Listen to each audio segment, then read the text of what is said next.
तो हेलो दोस्तों, आज की वीडियो में आपका वेलकम है। आज हम करेंगे हमारे क्लास 10th साइंस का चैप्टर नंबर 10 जिसका नाम है लाइट रिफ्लेक्शन एंड रिफ्रैक्शन। हम इस चैप्टर की हमारी एक्टिविटी 10.1 को जो है आज सोल्व करेंगे। तो 10.1 में हमें कहा है study the image formation by two surfaces of A spoon and write your observation. यानी जो स्पून है उसकी दोनों सरफेसेस जो इमेज फॉर्मेशन होगी उसको जो हमें स्टडी करना है और अपनी ऑब्जर्वेशन में नोट करना है। तो देखिए, जो हमारा स्पून है इसके पास दो शाइनिंग सरफेसेस होती हैं जो कि अपने ऊपर फॉल होने वाली लाइट को जो है रिफ्लेक्ट बैक करती है। यानी कि आप कह सकते हैं कि जो स्पून की दोनों सरफेसेस हैं वो मिरर की तरह जो है वो एक्ट करती हैं। स्पून की जो इनवर्ड सरफेस है वो कनकेव मिरर की तरह एक्ट करेगी और जो आउटवर्ड सरफेस है वो कॉन्वेक्स मिरर की तरह एक्ट करेगी। कैसे, चलिए देखते हैं।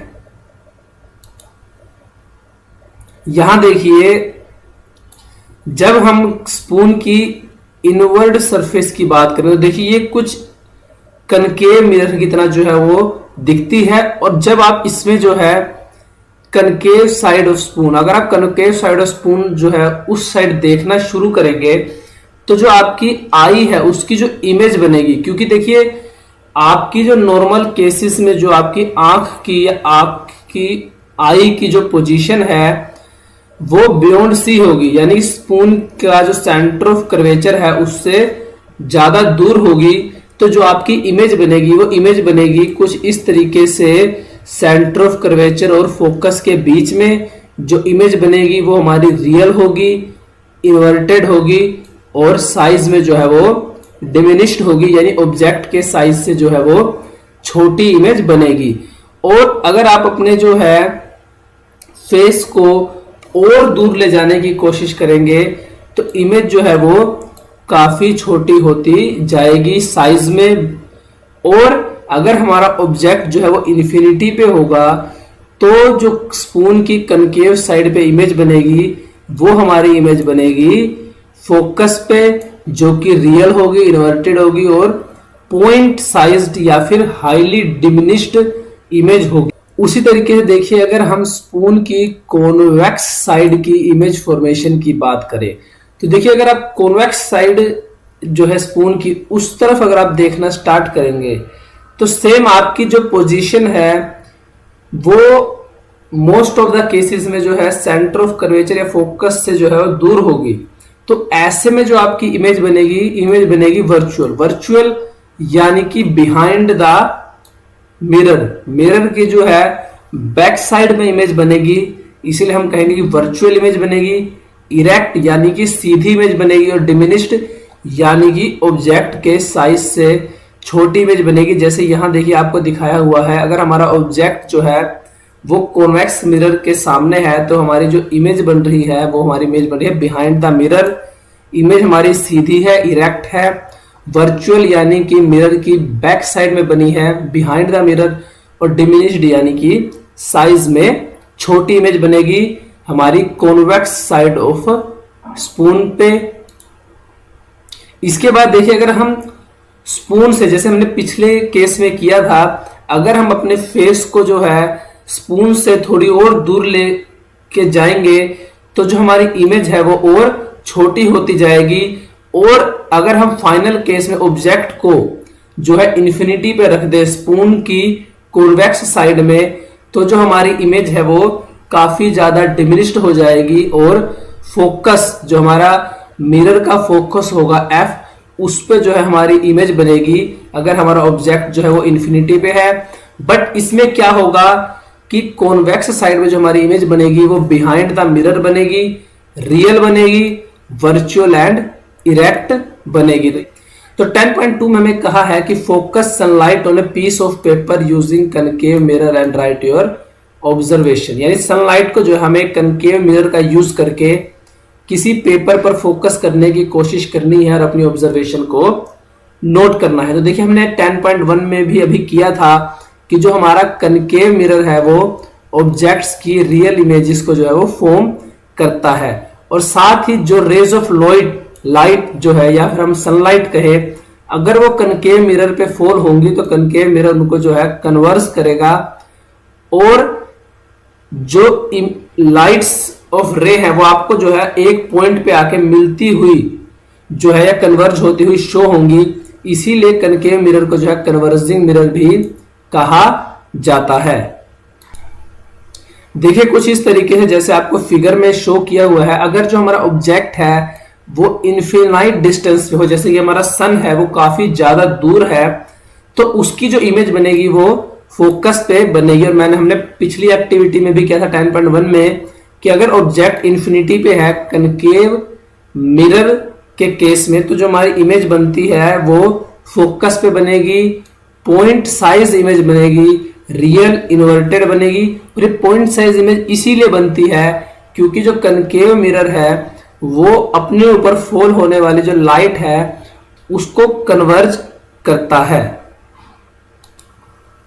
अब देखिए क्योंकि जो रे ऑफ सनलाइट है वो एक पॉइंट पे आके कन्वर्ज हो गई है या फोकस हो गई है, तो जो सोलर एनर्जी होगी या सन रेस या सनलाइट की जो हमारी हीट होगी वो भी एक पॉइंट पे जो है वो फोकस हो जाएगी। तो इससे क्या होगा, इससे जो हमारा वो पॉइंट है पेपर पे उसका जो टेम्परेचर है वो इंक्रीज हो जाएगा। और अगर जो हमारा मिरर है वो सफिशिएंट साइज का है तो वो टेम्परेचर जो है वो उसको उस एक्सटेंट तक जो है वो इंक्रीज कर देगा कि जो हमारा पेपर है वो बर्न होना स्टार्ट हो जाएगा। तो यानी कि हम कह सकते हैं कि अगर हम सनलाइट को जो है कनकेव मिरर की हेल्प से किसी पेपर पे फोकस करने की जो है कोशिश करेंगे तो उस कॉन्सेंट्रेटेड बीम ऑफ लाइट या सनलाइट की वजह से जो हमारा पेपर है वो बर्न होना स्टार्ट हो जाएगा। 10.3 को आज हम सोल्व करेंगे। तो 10.3 में हमें कहा गया है कि calculate the focal length of concave mirror and observe the position of images formed when the object is placed at different position.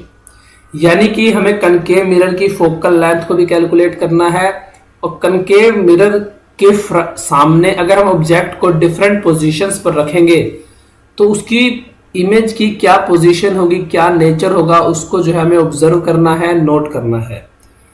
तो सबसे पहले हम क्या करते हैं, हम जो है कनकेव मिरर की फोकल लेंथ को जो है वो कैलकुलेट करते हैं। तो देखिए मिरर की फोकल लेंथ को कैलकुलेट करने के लिए सबसे पहले हमें क्या होगा चाहिए, हमें चाहिए एक लाइट सोर्स जैसे कि टॉर्च या बल्ब या सनलाइट, कुछ भी आपका लाइट सोर्स जो है वो हो सकता है। और हम सभी जानते हैं कि कनकेव मिरर जो है वो पॉइंट साइज इमेज जो है वो फॉर्म करता है अगर ऑब्जेक्ट को जो हम इन्फिनिटी पे रखें या फिर बियॉन्ड सी जो है हमारा ऑब्जेक्ट प्लेस हो, जैसा कि हम अपनी एक्टिविटी 10.1 और 10.2 में पढ़ चुके हैं। अगर आपने अभी तक नहीं देखी 10.1 10.2 तो डिस्क्रिप्शन में आपको लिंक मिल जाएगा, आप वहां से जाके जो 10.1 और 10.2 एक्टिविटी को जो है वो देख सकते हैं। तो देखिए इसीलिए अगर हम हमारे लाइट सोर्स को जो है वो मिरर से इतने डिस्टेंस पे लेके जाएं कि जो हमारी इमेज है वो पॉइंट साइज इमेज बने, यानी कि जो सभी रे ऑफ लाइट है वो आपको एक पॉइंट पे आके जो है वो मिलती हुई या जो है मीट होती हुई या कन्वर्ज होती हुई शो हो। जैसा कि यहां देखिए आपको फिगर में दिखाया है, कुछ इस तरीके से जो है वो आपको सारी रे ऑफ लाइट जो है अगर वो एक ही पॉइंट पे जो है वो मिलती हुई शो होंगी तो जो हम यानी कि आप कह सकते हैं इस केस में जो हमारी सभी जो रे ऑफ लाइट है वो फोकस पे आके मीट हुई है, क्योंकि ये हम 10.1 और 10.2 एक्टिविटी में भी पढ़ चुके हैं कि कनकेव मिरर के केस में क्या होता है, जो हमारी रे ऑफ लाइट्स हैं वो फोकस पे आके जो है वो मिलती हैं, जिससे कि जो इमेज बनती है वो बनती है रियल, इन्वर्टेड और पॉइंट साइज। अब आपको क्या करना है, आपको इस पॉइंट साइज इमेज से मिरर का जो डिस्टेंस है इस डिस्टेंस को कैलकुलेट करना है और ये जो डिस्टेंस होगा ये हमारे मिरर की जो है फोकल लेंथ होगी। तो इस डिस्टेंस को हम कैलकुलेट कर लेंगे और हमें हमारे मिरर की जो है वो फोकल लेंथ का पता चल जाएगा। फोकस लेंथ फाइंड आउट करने के बाद हम फाइंड आउट करेंगे सेंटर ऑफ कर्वेचर सी, तो सेंटर ऑफ कर्वेचर हमारा क्या होगा, हमारा सेंटर ऑफ कर्वेचर जो है वो फोकल लेंथ का डबल होता है। तो जितना डिस्टेंस हमारा मिरर से जो है फोकल लेंथ का होगा, सेंटर ऑफ कर्वेचर हमारा उसका डबल डिस्टेंस होगा। इसके बाद बात करते हैं कनकेव मिरर से इमेज फॉर्मेशन की, जब हमारे ऑब्जेक्ट को हम डिफरेंट पोजीशंस पे रखेंगे। तो पहला केस हमारा ये बनेगा कि अगर जो हमारा ऑब्जेक्ट है वो इनफाइनाइट डिस्टेंस पे जो है हमने प्लेस किया है, तो अगर हमारा ऑब्जेक्ट इनफाइनाइट डिस्टेंस पे है तो जो हमारी इमेज की फॉर्मेशन होगी वो बनेगी फोकस एफ पे, जैसा आपको यह फिगर में शो हुआ है। इमेज जो है वो हाईली डिमिनिश्ड यानी कि पॉइंट साइज काफी छोटी इमेज बनेगी, रियल और इन्वर्टेड होगी नेचर में। उसके बाद सेकंड केस हमारा हो, जब हमारी इमेज को हम जो है इंफिनिटी पे तो नहीं रखेंगे लेकिन बियॉन्ड सी जो है हमारा ऑब्जेक्ट प्लेस होगा, तो ऐसे केस में जो हमारी इमेज बनेगी, ये इमेज बनेगी between focus and centre of curvature. Image जो है वो डिमिनिश्ड होगी, साइज में छोटी होगी, रियल होगी और इन्वर्टेड होगी। रियल यानी कि मिरर के सामने जो है वो इमेज बनेगी, इन्वर्टेड यानी कि उल्टी इमेज जो है वो हमारी बनेगी जब हम ऑब्जेक्ट को जो है बियॉन्ड सी प्लेस करेंगे। इसके बाद देखिए, अगर हमारे ऑब्जेक्ट को जो है हम सेंटर ऑफ कर्वेचर पे जो प्लेस करेंगे तो इमेज भी हमारी सेंटर ऑफ कर्वेचर पे ही बनेगी। इमेज का जो साइज होगा वो ऑब्जेक्ट के साइज के इक्वल होगा और इमेज का नेचर रियल एंड इन्वर्टेड होगा। कुछ इस तरीके से देखिए, आप यह फिगर में आपको शो भी हो रहा होगा कि जब हमारा ऑब्जेक्ट जो है, देखिए ये ऑब्जेक्ट का साइज है, ये सी पे यानी सेंटर ऑफ कर्वेचर पे है, तो इसकी जो इमेज बनी है ये भी हमारी सेंटर ऑफ कर्वेचर पे ही बनी है। दोनों का साइज सेम है, इमेज का भी और ऑब्जेक्ट का भी, बट इमेज जो हमारी बनी है ये हमारी इन्वर्टेड इमेज बनी है अगर हम ऑब्जेक्ट को जो है सेंटर ऑफ कर्वेचर पे प्लेस करेंगे। इसके बाद हमारा नेक्स्ट केस होगा कि अगर हमारे ऑब्जेक्ट को जो है हम सेंटर ऑफ कर्वेचर और फोकस के बीच में रखें तो जो हमारी इमेज बनेगी वो बनेगी बियॉन्ड सी। इमेज का साइज जो है वो इन लार्ज होगा यानी ऑब्जेक्ट के साइज से ज्यादा होगा, बट हमारी इमेज जो है वो रियल और इन्वर्टेड होगी नेचर में। अब ये देखिए, ये हमारे सेकंड केस का जो है वो इनवर्स है, जहां हमने ऑब्जेक्ट को बियॉन्ड सी प्लेस किया था, तो जो हमारी इमेज बनी थी वो बनी थी सेंटर ऑफ कर्वेचर और फोकस के बीच में। बट यहां अगर हम हमारी ऑब्जेक्ट को सेंटर ऑफ कर्वेचर और फोकस के बीच में रखेंगे तो जो हमारी इमेज बनेगी वो इमेज बनेगी बियॉन्ड सी। उसके बाद देखिए अगर हम हमारे ऑब्जेक्ट को जो है वो फोकस एफ पे प्लेस करें तो जो हमारी इमेज बनेगी, तो इमेज बनेगी हमारी इन्फिनिटी पे। इमेज का साइज हाईली काफी ज्यादा बड़ी इमेज बनेगी। इमेज जो है रियल और इन्वर्टेड होगी नेचर में। अब ये हमारे फर्स्ट केस का जो है इनवर्स है, जहां हमने ऑब्जेक्ट को इन्फिनिटी पे रखा था तो इमेज हमारी फोकस पे बनी थी, लेकिन यहां क्या है, अगर हमने ऑब्जेक्ट को फोकस पे रखा है तो इमेज इन्फिनिटी पे बनी है। तो कुछ इस तरीके से जो है आप अभी सभी केसेस को कनकेव मिरर से जो इमेज बनी है उसको याद कर सकते हैं। नेक्स्ट केस है कि हमारा अगर हम ऑब्जेक्ट को जो है फोकस और पी जो इमेज का पोल है, हमारे मिरर का पोल और फोकस के बीच में अगर हम हमारे ऑब्जेक्ट को प्लेस करेंगे तो जो हमारी इमेज बनेगी वो काफी ज्यादा साइज में इनलार्ज होगी, बट इमेज बनेगी वर्चुअल यानी कि बिहाइंड द मिरर और नेचर में होगी इरेक्ट यानी कि सीधी। कुछ इस तरीके से जैसे आपको फिगर में शो भी हो रही है कि अगर हमारा जो ऑब्जेक्ट है वो कनकेव मिरर के पोल और फोकस के बीच में आप प्लेस करेंगे तो देखिए यहां इमेज बनी है बिहाइंड द मिरर यानी कि वर्चुअल इमेज। अब ये देखिए इमेज जो है साइज में इनलार्ज भी है बट इरेक्ट यानी सीधी इमेज जो है वो हमारी बनी है। ये ओनली हमारा एक ही केस होगा जिसमें जो हमारी इमेज है वो वर्चुअल इमेज बनेगी, कनकेव मिरर के केस में इरेक्ट बनेगी और जो है बिहाइंड द मिरर बनेगी।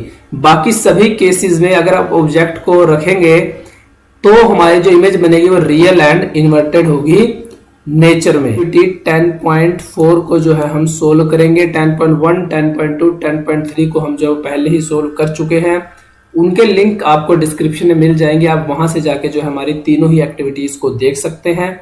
तो 10.4 की बात करें तो 10.4 में हमें कहा गया है कि मेक रे diagrams for image formation when object is placed in front of concave mirror at various position. यानी कि कनकेव मिरर के सामने जो हमारा ऑब्जेक्ट है उसको अगर हम डिफरेंट पोजीशंस पर रखेंगे तो हमारी किस तरीके की इमेज फॉर्मेशन होगी, उसका रे डायग्राम को जो है हमने यहाँ बनाना है। इमेज फॉर्मेशन हम 10.3 में भी पढ़ चुके हैं, आप वहां से जाकर देख सकते हैं, आपको डिटेल में समझ में आ जाएगा। अभी हम पहले जो है बेसिक जो है रूल्स को जो है स्टडी करेंगे कि जो रेज है वो किस तरीके से जो कनकेव मिरर के सामने से पास होती है, ताकि इमेज फॉर्मेशन का रे डायग्राम हम इजीली बना सके। तो देखिए, अगर हमारी कोई रे मिरर के पैरेलल जो है एक्सिस के पैरेलल मूव करती है तो जो वो रिफ्लेक्ट होगी मिरर की फोकल लेंथ से। तो देखिए, ये हमारा कनकेव मिरर है। अब कनकेव मिरर से कोई लाइट जो है वो पैरेलल अगर एक्सिस से मूव हो रही है तो देखिए वो मिरर की फोकल लेंथ से जो है वो पास होगी। सेम ऐसा ही हमारा जो है कॉन्वेक्स मिरर के केस में भी होता है, बट इसमें देखिए आपको जो फोकस से लाइट जो है पास होती हुई शो नहीं होती, क्योंकि मिरर का जो फोकस होता है कॉन्वेक्स मिरर का वो बिहाइंड द मिरर होता है, वर्चुअल फोकस होता है। इसीलिए इस केस में आपको लाइट जो है वो फोकस से पास होती हुई शो तो नहीं होगी, बट कुछ इस तरीके से जैसे रे डायग्राम हमने यहाँ बनाया है। अगर रे ऑफ लाइट हमारी parallel to the axis of mirror है तो वो कनकेव और कन्वेक्स दोनों ही मिरर के केसेस में जो है वो फोकस से पास हो। इसी का अगर हम रिवर्स करें और हम हमारी लाइट रे को जो है वो फोकस से पास कराएं, तो अगर हमारी लाइट रे जो है वो फोकस से पास होगी तो रिफ्लेक्ट होने के बाद वो मिरर के एक्सिस के पैरेलल जो है वो इमर्ज होगी, मूव होगी। कुछ इस तरीके से आपको यहाँ रे डायग्राम में भी शो किया हुआ है कि जहां पे हमने हमारी रे ऑफ लाइट को मिरर के फोकस से पास कराया, यहाँ दोनों ही केसेस में आप देखिए, तो जब ये फोकस से पास हुए तो रिफ्लेक्ट होने के बाद जो हमारी रिफ्लेक्टेड रे है वो हमारे मिरर के एक्सिस के जो है वो देखिए पैरेलल मूव करती हुई आपको जो है यहाँ शो हो सकते हैं। ये हमारी रिफ्लेक्टेड रे है रेड कलर में, ये मिरर के पैरेलल जो है वो मूव कर रही है, और ये हमारे फर्स्ट रूल का जो भी हमने पढ़ा था उसका जो है वो इनवर्स है। तो थर्ड केस में हमारा क्या होगा कि अगर हम हमारे रे ऑफ लाइट को जो है वो मिरर के सेंटर ऑफ कर्वेचर से पास करेंगे, जैसा आपको ये फिगर में शो किया हुआ है, तो जो हमारी रे ऑफ लाइट है वो सेम पाथ में ही जो है वो रिफ्लेक्ट बैक होगी। यानी कि देखिए, अगर हमारी लाइट को यहाँ देखिए सेंटर ऑफ कर्वेचर से पास हुई है तो ये रिफ्लेक्ट होने के बाद भी सेंटर ऑफ कर्वेचर से ही सेम पोजीशन पे ही जो है वो रिफ्लेक्ट बैक होगी। और ऐसा हमारा कनकेव और कन्वेक्स दोनों ही मिरर के केसेस में होगा। इसके बाद देखिए, अगर हम हमारी लाइट को जो है वो मिरर के पोल जो हमारा P है उससे पास कराने की कोशिश करेंगे, तो जिस एंगल पे हमारी लाइट जो है वो मिरर के पोल से जो है वो रिफ्लेक्ट हुई है वो सेम एंगल पे ही जो है वो रिफ्लेक्ट बैक होगी। और कुछ इस तरीके से देखिए, कनकेव और कन्वेक्स दोनों ही केसेस में हमारी लाइट जो है वो रिफ्लेक्ट बैक हुई है। जिस केस में जिस एंगल से हमारी लाइट इमर्ज हुई सेम एंगल से हमारी लाइट जो है वो रिफ्लेक्ट होगी, चाहे वो हमारा कनकेव मिरर हो चाहे वो हमारा कॉन्वेक्स मिरर हो। अब बात करते हैं कनकेव मिरर के केस में इमेज फॉर्मेशन जब हमारा ऑब्जेक्ट जो है वो डिफरेंट पोजीशंस पे हो। डिटेल में जो है रे डायग्राम हम एक्टिविटी 10.3 में कर चुके हैं। आप वहां जाके हमारे एक्टिविटी 10.3 को देखकर जो है वो अच्छे से समझ सकते हैं कि किस तरीके से इमेज बनती है। यहां मैं आपको जस्ट हमारे 6 केस जो है वो बता देता हूं कि अगर हमारा ऑब्जेक्ट इन्फिनिटी पे होगा तो इमेज हमारी बनेगी फोकस पे, इमेज का size highly diminished point size होगा और इमेज बनेगी रियल एंड इन्वर्टेड। अगर हमने जो है ऑब्जेक्ट को बियॉन्ड सी प्लेस किया है तो हमारी इमेज बनेगी between focus and centre of curvature. Image का जो साइज है वो हमारा होगा डिमिनिश्ड, यानी छोटी इमेज बनेगी। रियल और इन्वर्टेड होगी नेचर में। रियल यानी कि मिरर के फ्रंट साइड में जो हमारी इमेज वो बनेगी।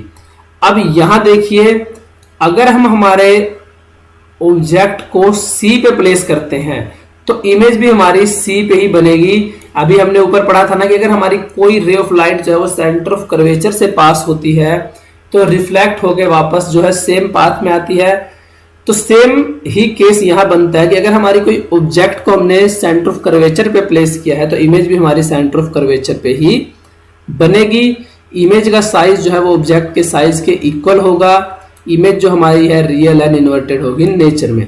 अब इसके बाद हमारे केसेस में जो इमेज है उसका साइज जो है बढ़ना या इनलार्ज होना स्टार्ट हो जाएगा। कैसे? यहां देखिए, अगर आप ऑब्जेक्ट को जो है सेंटर ऑफ कर्वेचर और फोकस के बीच में रखेंगे तो ये देखिए, ये एक दूसरे के कुछ इनवर्स हैं, तो इमेज हमारी बनेगी बियॉन्ड सी। इस केस में हमने ऑब्जेक्ट को सी पे रखा था तो हमारी इमेज जो है वो फोकस और सेंटर ऑफ कर्वेचर के बीच में बनी थी, और यहां हमने हमारे ऑब्जेक्ट को सेंटर ऑफ कर्वेचर फोकस के बीच में रखा है तो हमारी जो इमेज बनी है वो बियॉन्ड सी बनी है। यहां हमारी इमेज थी का साइज था डिमिनिश्ड और यहां हमारी इमेज का साइज होगा इनलार्ज। नेचर वही रियल एंड इन्वर्टेड होगा इमेज का नेचर। उसी तरीके से अगर हम हमारे जो है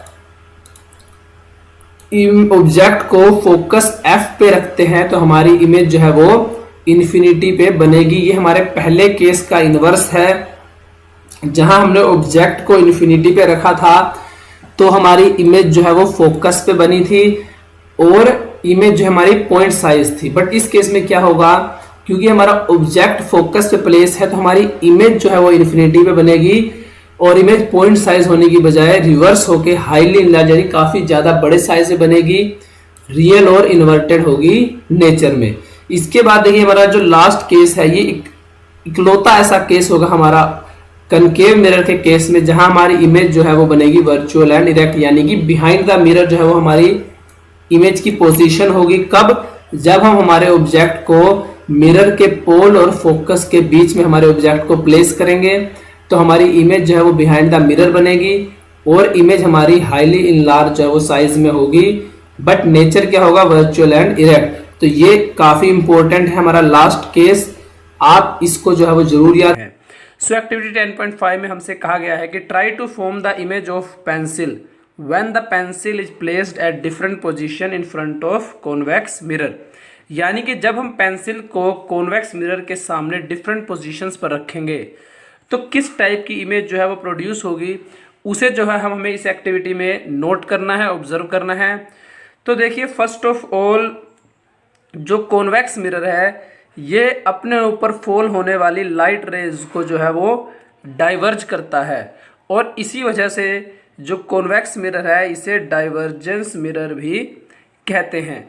सो अगर हम हमारी पेंसिल को जो है कॉन्वेक्स मिरर के सामने या फ्रंट पे जो है वो प्लेस करेंगे तो जो रेज होंगी लाइट रेज वो पेंसिल से जो मिरर पे फॉल होंगी वो डाइवर्ज होंगी। जैसा आपको यहाँ फिगर में दिखा शो किया हुआ है, देखिए ये हमारी मान लीजिए पेंसिल है तो ये लाइट रेज मिरर पे फॉल होके देखिए डाइवर्ज होंगी और इस वजह से जो इमेज बनेगी, जो हमारी पेंसिल की इमेज फॉर्म होगी वो कुछ इस तरीके से देखिए, ये हमारा मिरर है और बिहाइंड द मिरर यहाँ पे जो हमारी इमेज है ये बनी है हमारी पेंसिल की या कोई भी ऑब्जेक्ट है जिसको हम कॉन्वेक्स मिरर के फ्रंट पे रखेंगे तो उसकी इमेज जो है बिहाइंड द मिरर बनेगी। और बिहाइंड द मिरर जो इमेज बनती है तो हम कह सकते हैं कि इमेज का नेचर जो है वो है वर्चुअल। फिगर में आपको दिख रहा है कि इमेज जो है ये स्मॉलर इन साइज है as compare to the object, या पेंसिल के कंपैरिजन में जो उसकी इमेज बनी है वो स्मॉलर इन साइज होगी और नेचर में इरेक्ट होगी। सीधी इमेज देखिए यहाँ बनी है पेंसिल की। तो अगर हम किसी भी ऑब्जेक्ट को कॉन्वेक्स मिरर के सामने प्लेस करते हैं तो उसकी इमेज जो है वो वर्चुअल और इरेक्ट और स्मॉलर इन साइज बनेगी। तो उसके बाद देखिए, जैसे ही हम हमारे ऑब्जेक्ट या पेंसिल को जो है कॉन्वेक्स मिरर से दूर ले जाना स्टार्ट करेंगे तो जो रेज है उनका जो है डाइवर्जन जो है वो धीरे धीरे डिक्रीज होना स्टार्ट हो जाएगा, रेट ऑफ डाइवर्जन। कैसे? देखिए, फर्स्ट ऑफ ऑल जो हमारी रे थी वो डाइवर्ज हुई थी कुछ इतनी डायरेक्शन पे, बट जैसे जैसे डिस्टेंस बढ़ेगा ऑब्जेक्ट का, डाइवर्जेंस जो है वो धीरे धीरे कम होता जाएगा और एक ऐसा पॉइंट आएगा जिस पे जो हमारा डाइवर्जेंस है वो कांस्टेंट हो जाएगा। उसके बाद हम ऑब्जेक्ट को चाहे इन्फिनिटी पे प्लेस कर देंगे, जो हमारा रेज का डाइवर्जेंस है वो कांस्टेंट हो जाएगा एंड जो हमारी रेज हैं वो मिरर के फोकल पॉइंट पे जो है फोकस हो जाएंगी। तो ऐसी पोजीशन में क्या होगा?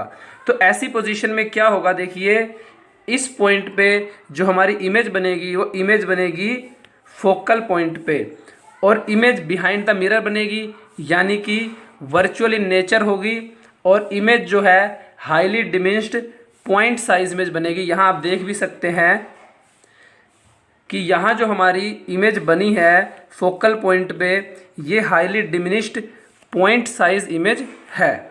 इसके बाद इस एक्टिविटी में हमने क्या ऑब्जर्व किया? देखिए, इस एक्टिविटी से हमारे 3 ऑब्जर्वेशंस होंगी। फर्स्ट ऑब्जर्वेशन कि जब हम किसी भी ऑब्जेक्ट को कॉन्वेक्स मिरर के फ्रंट पे प्लेस करेंगे तो इसकी इमेज जो है वो बिहाइंड द मिरर बनेगी। इमेज जो है स्मॉलर इन साइज होगी ऑब्जेक्ट के कंपैरिजन में, बिहाइंड द मिरर यानी कि वर्चुअल इमेज बनेगी और इरेक्ट इन नेचर यानी कि सीधी इमेज जो हमारी बनेगी। सेकंड ऑब्जर्वेशन हमारी ये थी कि जब हम हमारे ऑब्जेक्ट को कॉन्वेक्स मिरर के सामने जो है उसको धीरे धीरे दूर लेते जाएंगे कॉन्वेक्स मिरर से, तो क्या होगा, जो साइज ऑफ इमेज है वो भी छोटा होता जाएगा। जितनी ऑब्जेक्ट को हम दूर लेते जाएंगे उतना ही जो है हमारे ऑब्जेक्ट का साइज जो है वो, ये हमारी इमेज का जो साइज जो है वो स्मॉल होता जाएगा और एक ऐसा पॉइंट आएगा जिस पे जो रेज का डाइवर्जेंस है वो कांस्टेंट हो जाएगा और उसके बाद अगर हम हमारे ऑब्जेक्ट को जो है इनफाइनाइट डिस्टेंस पे भी प्लेस कर दें या उस कांस्टेंट पॉइंट पे प्लेस करें कॉन्वेक्स मिरर के फ्रंट सामने, तो जो इमेज बनेगी वो बनेगी मिरर के फोकल पॉइंट पे। इमेज जो है हमारी वर्चुअल और इरेक्ट होगी नेचर में और highly diminished point size image जो है वो हमारी। स्टार्ट करते हैं हमारी एक्टिविटी 10.6। तो 10.6 में हमसे कहा गया है study the image formation of a distant big object like tree. कोई भी बड़ा ऑब्जेक्ट हमारा हो जो काफ़ी दूर हो, उसकी इमेज फॉर्मेशन हमें जो है ऑब्जर्व करनी है with the help of plane mirror, concave mirror and convex mirror. और ऑब्जर्वेशन को हमें करना है नोट। तो फर्स्ट ऑफ ऑल देखते हैं प्लेन मिरर के केस में क्या होता है। तो देखिए, जब भी हम प्लेन मिरर के केस में किसी डिस्टेंट ऑब्जेक्ट को जो है देखने की कोशिश करेंगे तो हम, अगर वो हमारा ऑब्जेक्ट जो है काफ़ी साइज़ में बड़ा है, जैसे कोई ट्री है, तो हम उसकी जो है पूरी इमेज नहीं देख सकते।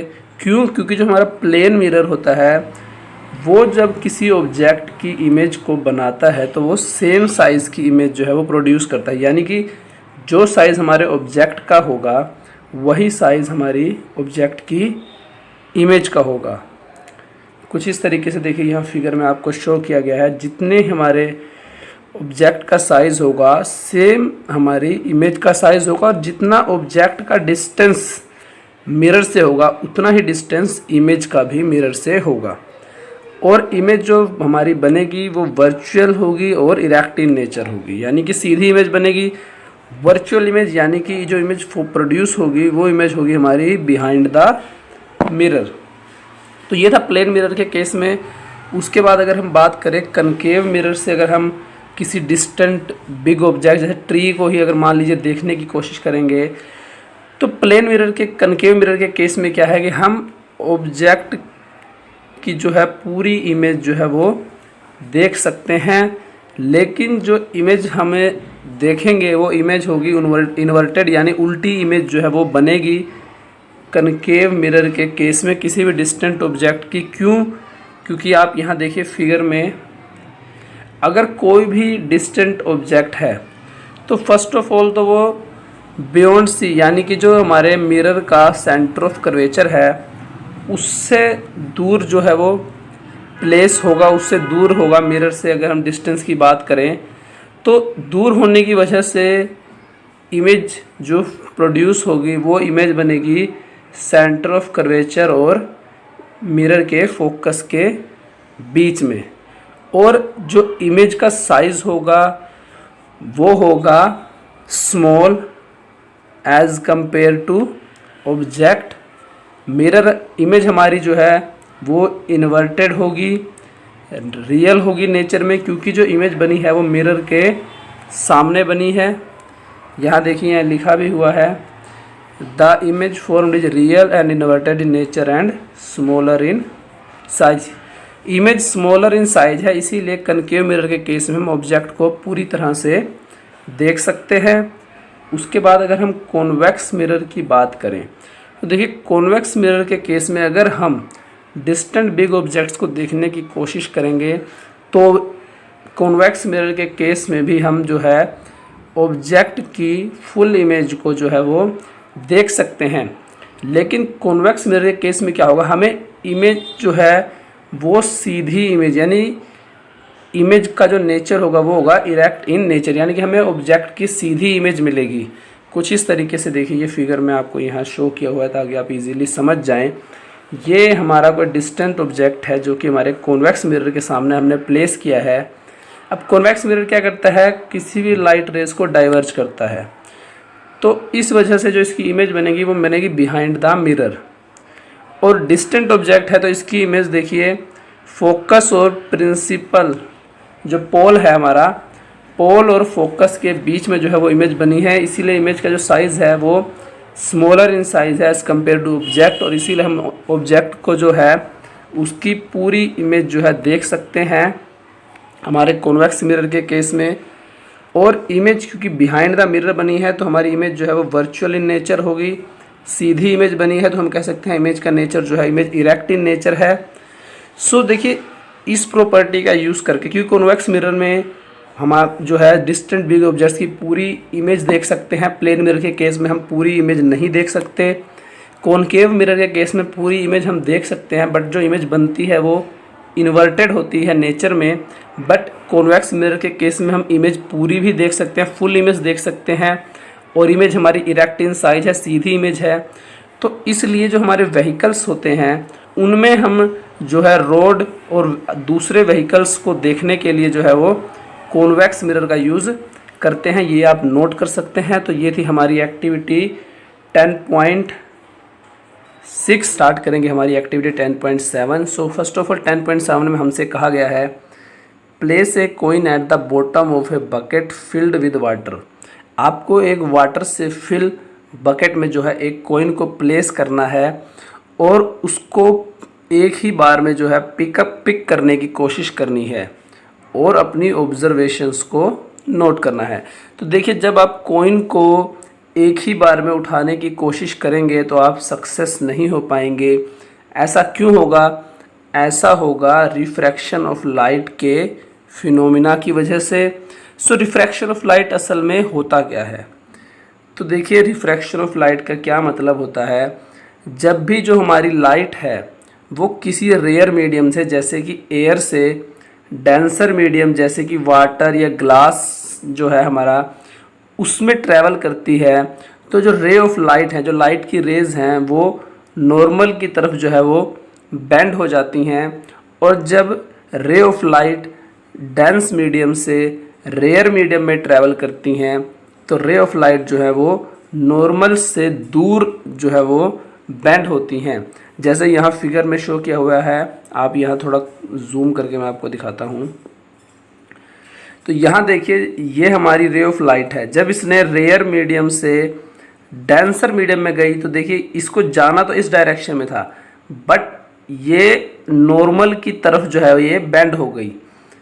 और उसके ऑपोजिट जब इसने ग्लास स्लैब यानी कि डेंसर मीडियम से रेयर मीडियम में ट्रैवल किया तो इसको इस डायरेक्शन में जाना था, बट ये नॉर्मल से दूर, अवे फ्रॉम नॉर्मल जो है ये बेंड हुई।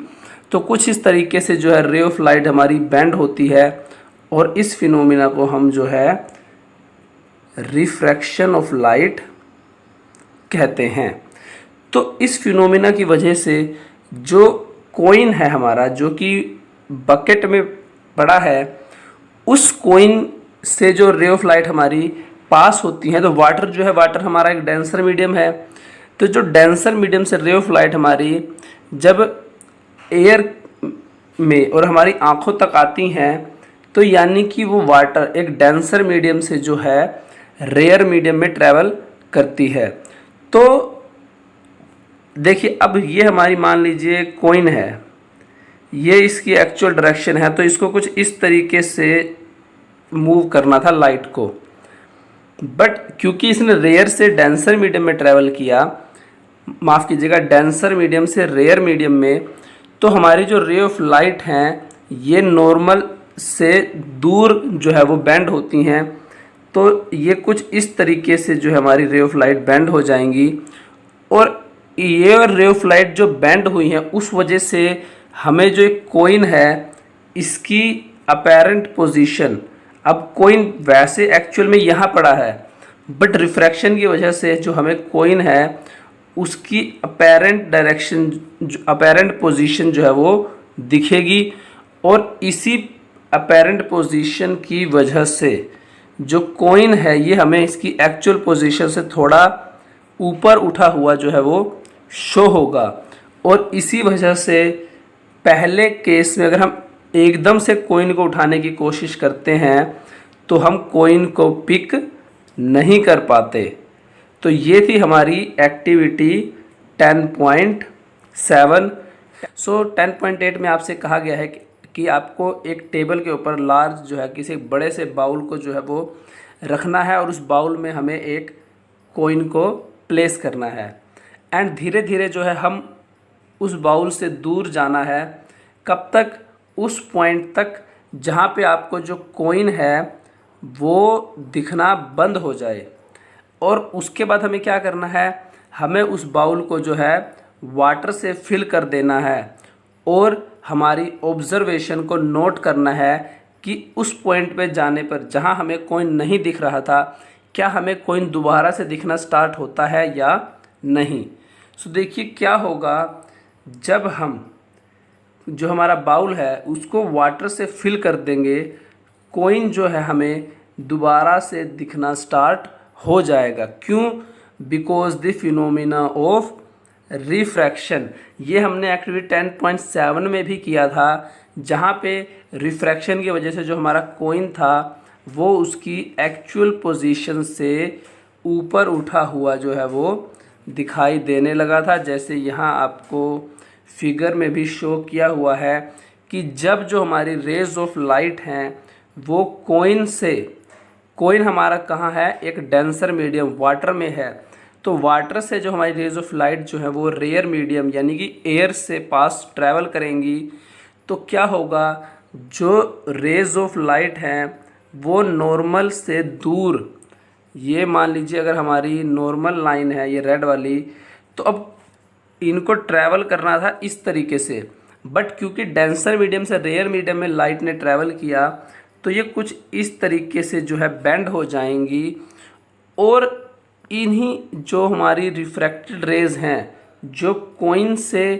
ट्रैवल करते हुए हमारी आंखों तक आई हैं और ये बेंड हो गई हैं, इस वजह से जो कॉइन है इसकी हमें जो है अपेरेंट पोजीशन जो शो होगी, जो हमें कॉइन की पोजीशन दिखेगी वो इसकी एक्चुअल पोजीशन से कुछ ऊपर उठी हुई जो है वो शो होगी। और इसी वजह से जो है हमें, जब हम वाटर फिल कर देते हैं बकेट में, बाउल में माफ़ कीजिएगा, तो हमें कॉइन जो है वो दोबारा से दिखना या अपीयर होना स्टार्ट हो जाता है। तो ये थी हमारी एक्टिविटी 10.8। हमारी एक्टिविटी 10.9 जिसमें आपसे कहा है कि study the phenomena of refraction of light with the help of glass slab, pen, pencil and a paper sheet. आपको पेन, पेंसिल, ग्लास स्लैब और एक पेपर शीट की हेल्प से जो है रिफ्रैक्शन ऑफ लाइट के फिनोमिना को जो है वो स्टडी करना है। तो आप कैसे करेंगे? फर्स्ट ऑफ ऑल तो देखिए आपको क्या करना है, आपको जैसे फिगर में यहाँ शो किया हुआ है, आपको वाइट पेपर शीट पे जो है एक थिक लाइन जो है वो ड्रॉ करनी है कुछ इस तरीके से, और देन आपको इस लाइन के ऊपर जो है हमारी ग्लास स्लैब जो है उसको कुछ इस तरीके से रखना है कि जो लाइन हमने ड्रॉ की थी वो ग्लास स्लैब की एजिस के साथ जो है एक एंगल बनाए। देन हम क्या करेंगे, हम जो है लाइन को जो है साइड से, ग्लास स्लैब की साइड से जो है हम इस लाइन को जो है वो मान लीजिए यहाँ से हम जो हमने लाइन ड्रॉ की है उसको देखने की कोशिश करेंगे। तो क्या होगा, हमें जो हमारी ये लाइन हमने ड्रॉ की है ये जो है एजिस से बेंड हुई जो है वो दिखाई देगी। क्यों because of the phenomena of refraction. अब आप कहेंगे रिफ्रैक्शन के फिनोमिना से हमें ये लाइट जो हमने लाइन ड्रॉ की है वो बेंड हुई क्यों दिखाई देती है। तो फिर रिफ्रैक्शन का जो लॉ है उसके अकॉर्डिंग जो लाइट है जो हमारी, ये जब भी रेयर मीडियम से डेंसर मीडियम में ट्रैवल करती है तो ये नॉर्मल की तरफ जो है वो बेंड हो जाती है। और इसके अपोजिट अगर डेंसर मीडियम से रेयर मीडियम में ट्रैवल करेगी तो लाइट जो है हमारी नॉर्मल से जो है दूर, अवे फ्रॉम नॉर्मल जो है आउटवर्ड डायरेक्शन में जो है वो बेंड होगी। सो इसीलिए जब हमारी लाइन जो हमने ड्रॉ की है उससे जो लाइट है हमारी जो कि अंडर द स्लैब है, यानी कि जो हमारे ग्लास स्लैब है वो हमारा है डेंसर मीडियम। तो डेंसर मीडियम से जो लाइट है वो हमारी आंखों तक जो कि एयर में है, एयर में यानी कि रेयर मीडियम में है, तो उस तरफ आती है। तो जो हमारी लाइन है वो हमें बेंड हुई शो होती है, क्योंकि लाइट जो है वो भी बेंड हो जाती है। तो लाइट जो है वो हमने जो लाइन ड्रॉ की है उसकी एक अपेरेंट पोजीशन जो है वो हमें शो करती है और हमें जो लाइन है ये ड्रॉ की हुई ये बेंड शो होती है। इसको हम आगे और डिटेल में समझते हैं। देखिए इसी एक्टिविटी में आगे कहा है, look at the line drawn from the top of the glass slab, does the part of line drawn beneath the slab appears to be raised. यानी कि जो हमने लाइन को ड्रॉ किया है अगर हम उसके ऊपर ग्लास स्लैब को रखें तो जो हमारी लाइन का पार्ट ग्लास स्लैब के नीचे है क्या वो हमें ऊपर उठा हुआ दिखाई देगा। तो इसका आंसर होगा यस, जो लाइन का पार्ट जो है वो ग्लास स्लैब के नीचे है वो हमें ऊपर उठा हुआ दिखाई देगा। ये भी जो है ये हमारा रिफ्रैक्शन के फिनोमिना की वजह से होगा। इन दोनों को ही हम जो है काफ़ी अच्छे से एक एग्जांपल से समझ सकते हैं। कैसे, आपको क्या करना है, एक बाउल में जो है वाटर को फिल करना है और उसमें एक कॉइन को प्लेस करना है। अब हमारा वाटर जो है ये डेंसर मीडियम की तरह ही एक्ट करेगा जैसे कि हमारी ग्लास स्लैब एक्ट करती है। तो जब आप कॉइन को देखेंगे तो कॉइन जो है ये अपनी एक्चुअल पोजीशन से आपको ऊपर उठा हुआ दिखाई देगा। यहाँ आपको फिगर में शो भी किया हुआ है। तो ऐसा क्यों होगा, ऐसा इसलिए होगा क्योंकि जो लाइट है वो कॉइन से जो है जो कि हमारा डेंसर मीडियम में है उससे जब रेयर मीडियम से होती हुई यानी एयर से होती हुई जो हमारी आंखों तक आएगी तो लाइट जो है वो नॉर्मल से दूर जो है वो बेंड होगी। और जब ये लाइन जो है ये बेंड होगी तो ये कॉइन जब हमारी आंखों तक पहुंचेगी तो ये रिफ्रैक्टेड रेज जो है ये कॉइन की एक अपेरेंट पोजीशन जो है वो शो करेंगी कुछ इस तरीके से यहाँ पे। और इस वजह से जो कॉइन है वो हमें इसकी एक्चुअल पोजीशन से रेज किया हुआ शो होगा। और सेम ही हमारा लाइन के केस में होगा, जब लाइन जो हमने ड्रॉ की हुई है इससे जो लाइट रिफ्लेक्ट होके जो कि ग्लास स्लैब से रिफ्लेक्ट होके हमारी आंखों तक आएगी तो जो लाइन है वो लाइट जो है वो रिफ्रैक्टेड रेज जो है वो बेंड होके आएंगी हमारी आंखों तक। इसीलिए हमें लाइन ड्रॉ की हुई लाइन की भी जो है अपेरेंट पोजीशन शो होगी और हमें हमारी लाइन जो है वो ग्लास स्लैब से थोड़ी ऊपर उठी हुई जो है वो दिखाई दे। वीडियो में आपका वेलकम है। आज हम करेंगे हमारी एक्टिविटी 10.10। तो ऑब्जर्वेशंस और एक्सप्लेनेशंस क्या होंगी इस एक्टिविटी की, उससे पहले मैं आपको ये बता देता हूँ कि बेसिकली आपको करना क्या है। तो बेसिकली जो है देखिए हमें इसमें ना रिफ्रैक्शन इफेक्ट को जो है वो फाइंड आउट करना है। और उसके लिए हम क्या करेंगे, उसके लिए आप सबसे पहले आपको एक वाइट शीट चाहिए पेपर की, ठीक है। एंड उसके ऊपर आपको एक रेक्टेंगुलर ग्लास स्लैब को जो है वो प्लेस करना है, कुछ इस तरह जैसे फिगर में शो किया गया है। देन आप क्या करेंगे, आप इस स्लैब के अराउंड जो है स्ट्रेट लाइन ड्रॉ करेंगे और उसका नाम देंगे ABCD। उसके बाद 4 आइडेंटिकल पिन्स लेनी है आपको, यानी जो हमारी सेम साइज की जो पिन है वो आपको लेनी है, और आपको कुछ इस तरीके से स्ट्रेट लाइन में 2 पिन्स को प्लेस करना है E and F। And then आपको जो स्लैब में से, क्योंकि हमारी जो स्लैब है वो ग्लास स्लैब है, तो स्लैब में से जब आप E और F की स्ट्रेट इमेज को देखेंगे तो जो स्ट्रेट लाइन में जो हमारी इमेज बनेगी वहां पे आपको 2 पिन्स को प्लेस करना है, हमारी G और H को। देन उसके बाद आपको क्या करना है, आपको ग्लास स्लैब को रिमूव करना है एंड E और F की स्ट्रेट में जो है आपको एक लाइन ड्रॉ करनी है, और जो हमारी G और H है इसमें भी आपको जो है एक स्ट्रेट लाइन को ड्रॉ करना है। देन आपको ये नॉर्मल लाइन जो है कुछ इस तरीके से ये ड्रॉ करनी है जैसे फिगर में शो किया गया है, एंड इन जो है हमारी पिन्स हैं इन सभी को जो है वो रिमूव कर देना है। तो इन सबको रिमूव करने के बाद देखिए सबसे पहली चीज जो आप ऑब्जर्व करेंगे कि जब अपने ग्लास स्लैब में से E और F की इमेज को देखा था तो वो इमेज जो है यहाँ बनी थी G और H पे स्ट्रेट लाइन इमेज, बट आपने जब ग्लास स्लैब को रिमूव किया एंड E और F की जो है स्ट्रेट लाइन में इमेज देखी तो वो इमेज बनी L और P पे।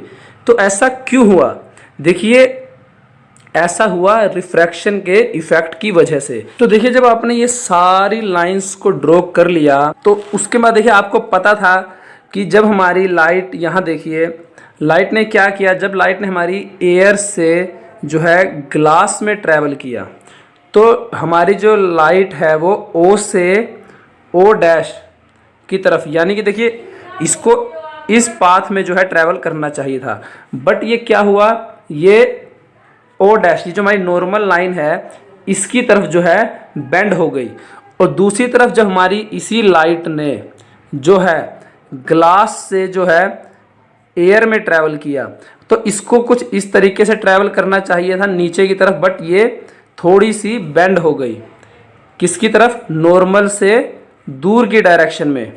तो ऐसा क्यों हुआ, देखिए जब हमारी जो लाइट है वो डेंसर मीडियम में ट्रैवल करती है, रेयर मीडियम से डेंसर मीडियम में, तो वो नॉर्मल की तरफ जो है वो बेंड हो जाती है नॉर्मल की डायरेक्शन में, और दूसरी तरफ जब डेंसर मीडियम से रेयर मीडियम की तरफ ट्रैवल करती है तो वो नॉर्मल से दूर की डायरेक्शन में जो है हमारी लाइट रे ट्रैवल या लाइट रे बेंड हो जाती है। तो देखिए उसके बाद आपको बोला है कि compare the angle of incidence and angle of refraction of both the surfaces AB and CD। तो देखिए AB और CD में ये जो हमारे एंगल ऑफ इंसिडेंस और एंगल ऑफ रिफ्रैक्शन है, तो एंगल ऑफ इंसिडेंस क्या होगा, जिस एंगल पे जो हमारी लाइट ने जो है एयर से ग्लास स्लैब में जो है एंटर किया वो हमारा होगा एंगल ऑफ इंसिडेंस, और एंगल ऑफ रिफ्रैक्शन क्या होगा, जो एंटर करने के बाद ग्लास में एंटर करने के बाद जो लाइट रे जो है नॉर्मल की तरफ बेंड हुई और नॉर्मल के साथ जो लाइट रे ने एंगल बनाया वो होगा हमारा एंगल ऑफ रिफ्रैक्शन। उसी तरीके से CD प्लेन में हमारा एंगल ऑफ इंसिडेंस होगा जो एंगल ग्लास रे ने, जो लाइट रे ने, माफ कीजिएगा, लाइट रे ने एयर से, जो ग्लास से एयर में, यानी कि जो ये हमारा एंगल है ऊपर वाला, ये हमारा एंगल होगा एंगल ऑफ इंसिडेंस, और दूसरी तरफ जब ग्लास से एयर में ट्रैवल किया तो ये हमारा एंगल होगा एंगल ऑफ रिफ्रैक्शन। तो जब आप इनको जो है ग्लास से D से या फिर जिससे भी आप एंगल मापते हैं उससे जब आप मेज़र करेंगे तो आप पाएंगे कि जो हमारा एंगल ऑफ इंसिडेंस है वो एंगल ऑफ इमर्जेंस या एंगल ऑफ रिफ्रैक्शन के जो है वो ऑलमोस्ट इक्वल होगा। तो उसके बाद यहाँ देखिए, यहाँ रिफ्रैक्शन ऑफ लाइट की डेफिनेशन भी लिखी हुई है कि refraction of light is the property of light when it changes its path when it passes from one medium to other, यानी कि जब जो हमारी लाइट रे है वो एक मीडियम से दूसरे मीडियम में ट्रैवल करती है तो वो अपने पाथ को जो है वो चेंज कर लेती है। जैसे मैंने आपको पहले भी बताया था कि अगर वो डेंसर मीडियम में, रेयर मीडियम से डेंसर मीडियम में ट्रैवल करेगी तो वो जो है नॉर्मल की तरफ बेंड हो जाएगी, और दूसरी तरफ अगर वो जो है डेंसर मीडियम से रेयर मीडियम में ट्रैवल करेगी तो वो जो है नॉर्मल से दूसरी अवे, नॉर्मल से दूर की डायरेक्शन में जो है वो बेंड हो जाएगी। और इसी लाइट की प्रॉपर्टी को हम कहते हैं रिफ्रैक्शन ऑफ लाइट। तो देखिए एक्टिविटी तो हमारी यहाँ पर जो है वो कंप्लीट हो गई, बट मैं आपको इसी एक्टिविटी से रिलेटेड कुछ और चीज़ें बताना चाहूँगा जो शायद आपके एग्जाम में काम आ जाएं। कि देखिए जो इंसिडेंट रे है, रिफ्रैक्टेड रे है और नॉर्मल, ये सभी जो है हमारे एक ही सेम प्लेन पे लाई करेंगे। एंगल ऑफ इंसिडेंस और एंगल ऑफ रिफ्रैक्शन या एंगल ऑफ इमर्जेंस आप कह सकते हैं, वो हमारा सेम होगा।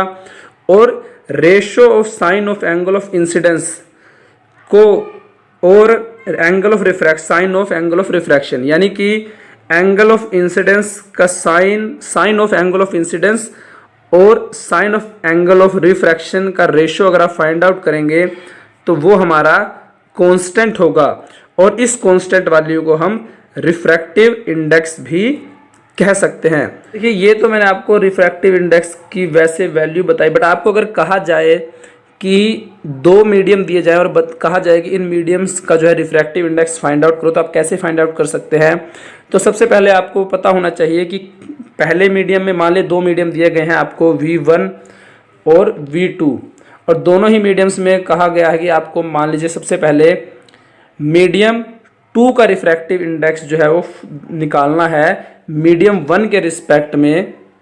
तो आप क्या करेंगे, स्पीड ऑफ लाइट, आपको स्पीड ऑफ लाइट पता होनी चाहिए कि मीडियम 1 में स्पीड ऑफ लाइट क्या है और मीडियम 2 में स्पीड ऑफ लाइट क्या है। तो उसके बाद आपको जिसका रिफ्रैक्टिव इंडेक्स निकालना है, अगर आपको मीडियम 2 का रिफ्रैक्टिव इंडेक्स निकालना है मीडियम 1 के रिस्पेक्ट में, तो मीडियम 1 में जो स्पीड ऑफ लाइट है उसको आप नीचे लिखेंगे, और माफ़ कीजिएगा, मीडियम 2 में जो स्पीड ऑफ लाइट है उसको आप नीचे लिखेंगे, और मीडियम 1 की स्पीड ऑफ लाइट को आप ऊपर लिखेंगे। उसी तरीके से अगर आपको मीडियम 1 का रिफ्रैक्टिव इंडेक्स निकालना है मीडियम 2 के रिस्पेक्ट में, तो आप मीडियम 1 को नीचे लिखेंगे, क्योंकि हमने मीडियम 1 का रिफ्रैक्टिव इंडेक्स निकालना है। और यहाँ ऊपर जो है आपको मीडियम 2 का रिफ्रैक्टिव इंडेक्स निकालना था मीडियम 1 के रिस्पेक्ट में, तो इसलिए आपने मीडियम 2 को नीचे लिखा था। और इस तरीके से जो है आप रिफ्रैक्टिव इंडेक्स निकाल सकते हैं। दूसरी तरफ अगर आपको कहा जाए, एक मीडियम दिया जाए और कहा जाए कि इसका रिफ्रैक्टिव इंडेक्स निकालो एयर के रिस्पेक्ट में, तो उसमें देखिए मैंने आपको भी बताया ना, जिसका रिफ्रैक्टिव इंडेक्स निकालना है उसको हम लिखेंगे नीचे। तो क्या करेंगे हम, air speed of light, light की स्पीड जो एयर में है और लाइट की स्पीड जो हमारे गिवन मीडियम में है, उसको इस फॉर्मूला में जो है वो पुट कर देंगे और हमारा जो है रिफ्रैक्टिव इंडेक्स आ जाएगा। में आपको कहा गया है कि आपको एक कॉन्वेक्स लेंस की हेल्प से जो हमारी सनलाइट है उसको एक पेपर की शीट पर जो है फोकस करना है, एंड आपको उससे क्या है, सन की जो सनलाइट है उसकी एक ब्राइट शार्प इमेज, जो पिन पॉइंट इमेज है, उसे हमारे पेपर की शीट पे फॉर्म करना है और अपनी ऑब्जर्वेशन को जो है वो नोट करना है। तो देखिए क्या होगा, जब आप सनलाइट को हमारे कॉन्वेक्स लेंस या फिर जो हमारा मैग्नीफाइंग लाइंस है उससे जब पास करेंगे, तो जो हमारी सनलाइट की रेज हैं वो कन्वर्ज हो जाएंगी कुछ इस तरीके से। देखिए यहाँ फिगर में शो किया हुआ है, क्योंकि हमें पता है जो हमारा कॉन्वेक्स लेंस है वो अपने ऊपर जो उसकी लाइट फॉल होती हैं, लाइट रेज, उनको वो कन्वर्ज करता है। और अगर आप उसको अच्छे से जो है फोकस करेंगे तो आपको जो है सनलाइट की जो है एक पॉइंट शार्प इमेज जो है वो बनेगी, दिखाई देगी। और कुछ टाइम बाद क्या होगा, जो हमारा पेपर है वो बर्न होना स्टार्ट हो जाएगा कुछ इस तरीके से। तो देखिए ऐसा क्यों हुआ, ऐसा इसलिए हुआ क्योंकि जो सनलाइट है उसमें काफ़ी ज़्यादा एनर्जी और हीट होती है जो हमारी अर्थ की सरफेस पे पड़ती है, आप सबको पता है। तो जब मैग्नीफाइंग ग्लास उस एनर्जी को जो है एक स्मॉल पॉइंट पे जो है फोकस करता है, तो उससे क्या होता है, जो पेपर है वो अपने इग्निशन टेम्परेचर तक जो है वो पेपर का जो टेम्परेचर है वो उसके इग्निशन टेम्परेचर तक बढ़ जाता है। इग्निशन टेम्परेचर क्या होता है? इग्निशन टेम्परेचर जो है वो किसी भी चीज़ का ऐसा टेम्परेचर है जिस पे वो हमारी जो चीज़ है वो जलना स्टार्ट हो जाती है। तो पेपर जब अपने इग्निशन टेम्परेचर जो कि 23 तो 30 डिग्री सेल्सियस है वहाँ तक पेपर का टेम्परेचर पहुँचता है तो हमारा पेपर जो है वो बर्न होना स्टार्ट हो जाता है। तो ये थी हमारी एक्टिविटी 10.11। सो 10.12 में आपसे कहा गया है कि आपको एक कन्वेक्स लेंस लेना है एंड उसके फ्रंट में आपको एक ऑब्जेक्ट को डिफरेंट पोजीशंस पे प्लेस करना है और जो इमेज की फॉर्मेशन है और इमेज का नेचर है वो क्या होगा वो आपको फाइंड आउट करना है। सो शुरू करने से पहले देखिए, अगर अभी तक आपने हमारे चैनल को जो है सब्सक्राइब नहीं किया तो प्लीज़ चैनल को सब्सक्राइब कर लीजिए। ओके, देन हम स्टार्ट करते हैं हमारी activity 10.12। So first of all आपको पता होना चाहिए कि हमारा जो कॉन्वेक्स लेंस है वो क्या होता है। तो देखिए, जो कॉन्वेक्स लेंस है ये हमारा जो मिडल में से जो है वो थोड़ा थिक होगा एंड जो अपर और लोअर एज है इनसे जो है ये थिन होता है। कुछ इस तरीके का जो हमारा यहाँ फिगर में दिखाया हुआ है ये हमारा कॉन्वेक्स लेंस होता है। और कॉन्वेक्स लेंस क्या करता है, जो लाइट रेस हमारी कॉन्वेक्स लेंस पे जो है फॉल करती हैं उनको जो है ये कन्वर्ज करता है। कुछ इस तरीके से जो कॉन्वेक्स लेंस है ये अपने ऊपर फॉल होने वाली जो लाइट रे है उनको जो है कन्वर्ज करता है। देखिए, बेसिकली अगर हम बात करें इमेज फॉर्मेशन की कॉन्वेक्स लेंस पे, देखिए 6 तरीके से जो है वो ऑब्जेक्ट की आप पोजीशन रख सकते हैं। 6 केस हमारे बनेंगे जिनसे कि जो है हमारी इमेज फॉर्मेशन होगी। पहला, जब ऑब्जेक्ट हमारा इन्फिनिटी पे प्लेस हो। दूसरा, जब ऑब्जेक्ट जो है वो बियॉन्ड सेंटर ऑफ कर्वेचर हो, यानी कि अगर मान लीजिए ये हमारा लेंस है, ये हमारा सेंटर ऑफ कर्वेचर है, तो ऑब्जेक्ट जो है वो बियॉन्ड सेंटर ऑफ कर्वेचर जो है हमने प्लेस किया हो, या फिर जो है ऑब्जेक्ट जो है हमने सेंटर ऑफ कर्वेचर पे ही प्लेस किया हो, या फिर सेंटर ऑफ कर्वेचर और प्रिंसिपल फोकस के बीच में हमने ऑब्जेक्ट को प्लेस किया हो। मान लीजिए कि जैसे ये हमारा सेंटर ऑफ कर्वेचर है और ये हमारा अगर प्रिंसिपल फोकस है तो हमने इनके बीच में अगर ऑब्जेक्ट को प्लेस किया हो, या फिर हमने ऑब्जेक्ट को जो है प्रिंसिपल फोकस के ऊपर प्लेस किया हो, मान लीजिए यहाँ पर, या फिर ऑप्टिकल सेंटर और प्रिंसिपल फोकस के बीच में हमने ऑब्जेक्ट को प्लेस किया हो। तो इन 6 पोजीशंस जो हैं ये बेसिक हमारी होंगी जिनसे जो है हम इमेज फॉर्मेशन की स्टडी करेंगे। पहला केस कि अगर हमने ऑब्जेक्ट को जो है इन्फिनिटी पे प्लेस किया हो, तो देखिए अगर आप ऑब्जेक्ट को इन्फिनिटी प्लेस करेंगे तो मैंने आपको बताया था कि जो हमारा कॉन्वेक्स लेंस है ये लाइट रेस को जो है वो कन्वर्ज करता है। तो ऑब्जेक्ट जब इन्फिनिटी से जो लाइट रेज आएंगी वो जो है कन्वर्ज होके जो है प्रिंसिपल फोकस पे मिलेंगी। तो जो इमेज जो है ये हमारी पॉइंट साइज काफ़ी छोटी हाईली डिमिश्ड पॉइंट साइज इमेज बनेगी, रियल इमेज होगी और इन्वर्टेड यानी कि उल्टी इमेज बनेगी। और इमेज जो है वो हमारी बनेगी बिहाइंड द लेंस की जो है, यानी कि जो हमारा ऑब्जेक्ट अगर मान लीजिए हमने यहाँ प्लेस किया है इस डायरेक्शन में, तो जो हमारी इमेज है वो अपोजिट डायरेक्शन में जो है वो फॉर्म होगी। और इमेज का नेचर कैसा होगा, इमेज हमारी रियल और इन्वर्टेड इमेज होगी। इस केस में मैं आपको बताना भूल गया था कि जो हमारी इमेज की फॉर्मेशन है वो हमारी प्रिंसिपल फोकस पर बनेगी। इसके बाद हमारा सेकंड केस होगा जब हम ऑब्जेक्ट को beyond the centre of curvature जो है वो प्लेस करेंगे। तो जब हम हमारे ऑब्जेक्ट को जो है beyond the centre of curvature place करेंगे तो जो इमेज है, मान लीजिए देखिए यहाँ जैसे फिगर में शो किया हुआ है, इमेज ऑब्जेक्ट को हमने बियॉन्ड सेंटर ऑफ कर्वेचर जो है वो प्लेस किया है, तो जो हमारी इमेज बनेगी वो बनेगी प्रिंसिपल फोकस और सेंटर ऑफ कर्वेचर के बीच में, दोनों के जो है बिटवीन इमेज हमारी फॉर्म होगी।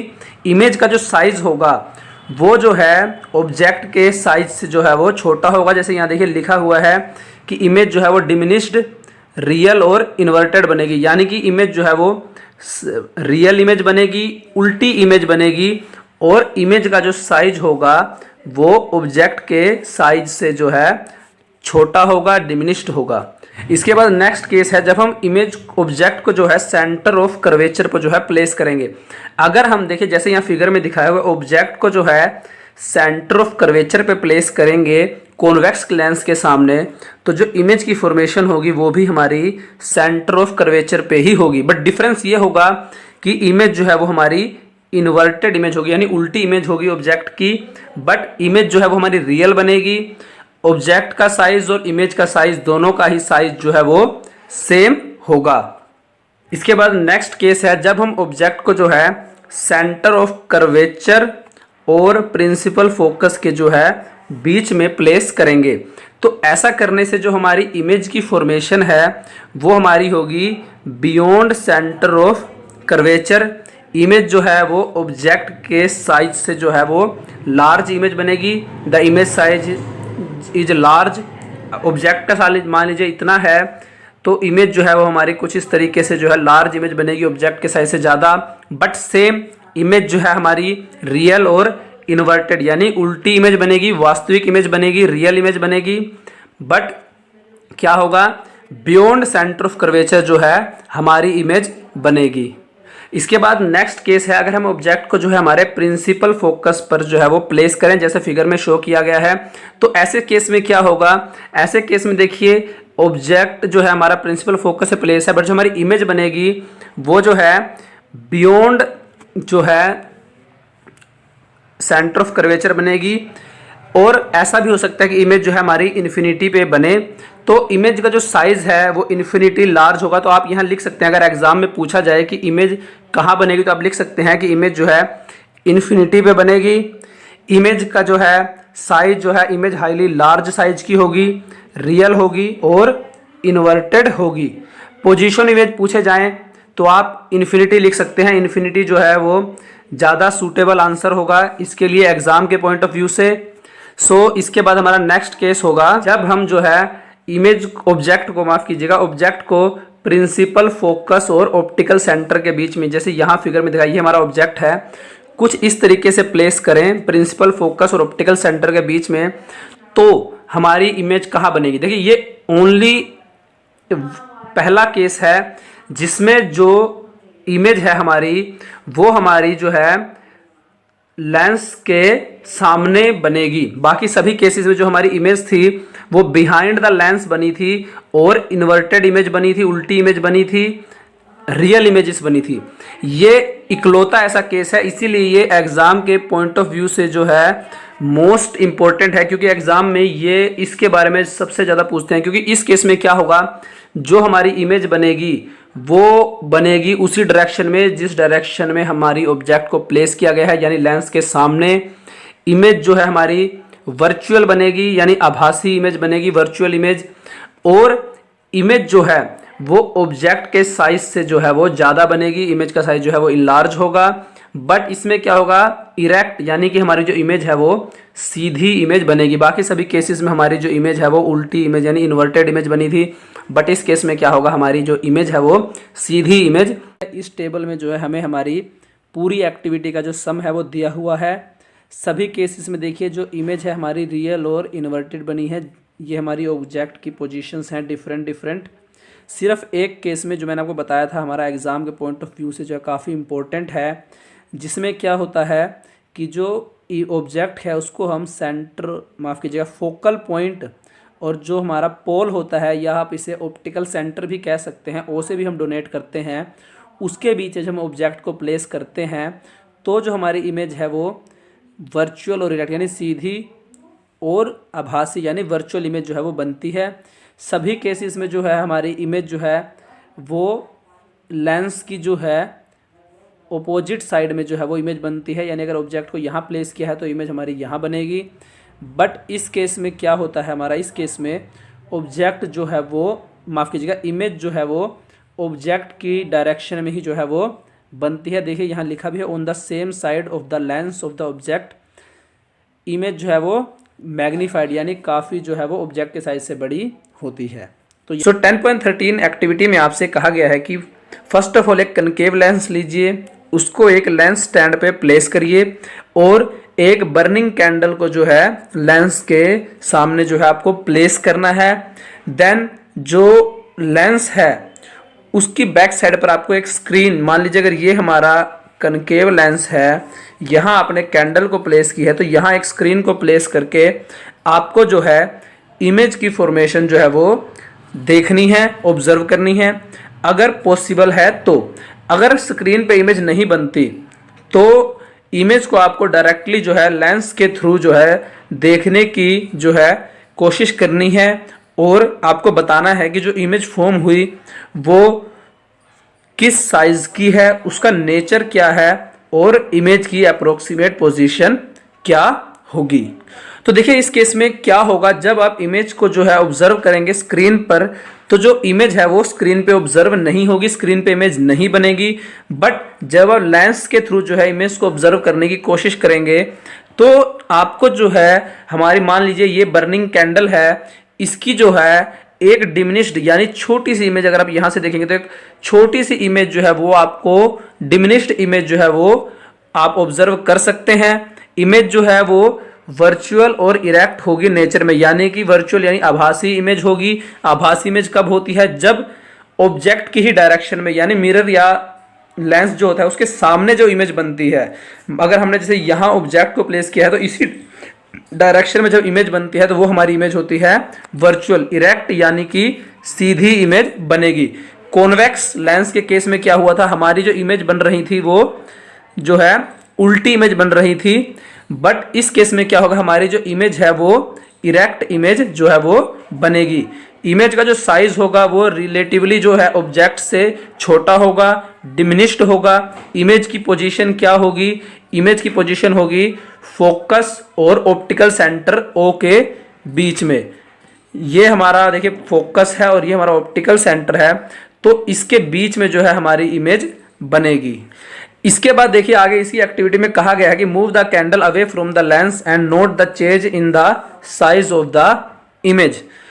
तो क्या होगा, मान लीजिए हमने ये हमारा कनकेव लेंस है और यहाँ हमने हमारी कैंडल को प्लेस किया, तो अगर हम इसको जो है लेंस से दूर लेके जाएं तो इमेज के साइज में, उसके नेचर में जो है क्या चेंज आएगा वो हमें जो है अब बताना है। तो देखिए क्या होगा, जैसे जैसे जो है हम कैंडल को जो है लेंस से जो है दूर लेकर जाएंगे, when we move the candle away from the lens, तो जो इमेज है कैंडल की वो जो है छोटी होती जाएगी और एक पॉइंट पे highly diminished point size image जो है वो बन जाएगी। अगर हम कैंडल को इनफाइनाइट डिस्टेंस तक पॉसिबल अगर लेके जाएं तो जो हमारी इमेज बनेगी वो पॉइंट साइज इमेज जो है वो बनेगी। बेसिकली क्या है कि अगर हम कैंडल को, ये हमारा लेंस है, इससे हम कैंडल को दूर लेके जाएंगे तो जो इमेज बनेगी वो छोटी होती जाएगी। कुछ इस तरीके से देखिए, जैसे यहाँ फिगर में शो भी किया हुआ है, यहाँ हमने ऑब्जेक्ट को अगर हम इन्फिनिटी पे प्लेस करेंगे तो हमारी इमेज जो है देखिए यहाँ फोकस पे जो है वो बनेगी। इमेज जो है वर्चुअल और इरेक्ट होगी नेचर में, सेम कंसेप्ट, बट इमेज जो है यहाँ पे हमारी highly diminished point size image बनेगी, क्योंकि जो हमारा ऑब्जेक्ट है वो इन्फिनिटी पे प्लेस किया है हमने। तो इस पूरी एक्टिविटी की ऑब्जर्वेशन से जो है हमने कनकेव लेंस के सामने जो है इमेज की फॉर्मेशन की ये टेबल बनाई है। इसमें केवल हमारे 2 ही केस बनेंगे। कॉन्वेक्स लेंस के केस में जो हमारे 6 केसेस बने थे, बट कनकेव लेंस के केस में जो है हमारे केवल 2 ही केस बनेंगे। पहला, जब हम ऑब्जेक्ट को जो है इन्फिनिटी और ऑप्टिकल सेंटर जो है लेंस का हमारा ओ के बीच में प्लेस करेंगे, तो ऐसे में क्या होगा, जो हमारी इमेज है वो हमारी ऑप्टिकल सेंटर ओ और फोकस के जो है वो बीच में बनेगी। इमेज जो है वो डिमिनिश्ड होगी, साइज में छोटी होगी, काफ़ी स्मॉल होगी और नेचर में वर्चुअल एंड इरेक्ट होगी। सेकंड, अगर हम हमारे ऑब्जेक्ट को जो है इन्फिनिटी पे प्लेस करें या इनफाइनाइट डिस्टेंस पे जो है हम हमारे ऑब्जेक्ट को रखेंगे, तो जो हमारी इमेज है वो फोकस F1 जो हमारा प्रिंसिपल फोकस होता है कनकेव लेंस का, उस पर हमारी इमेज बनेगी। इमेज जो है वो हाईली डिमिनिश्ड, काफ़ी ज़्यादा छोटी पॉइंट साइज इमेज जो है वो हमारी बनेगी और नेचर में वर्चुअल एंड इरेक्ट होगी। तो दोस्तों आज की वीडियो में इतना ही। उम्मीद है आपको सभी एक्टिविटीज़ जो है वो अच्छे से समझ में आ गई होंगी। ऐसी ही और वीडियोज़ के लिए हमारे चैनल को सब्सक्राइब कीजिए। धन्यवाद।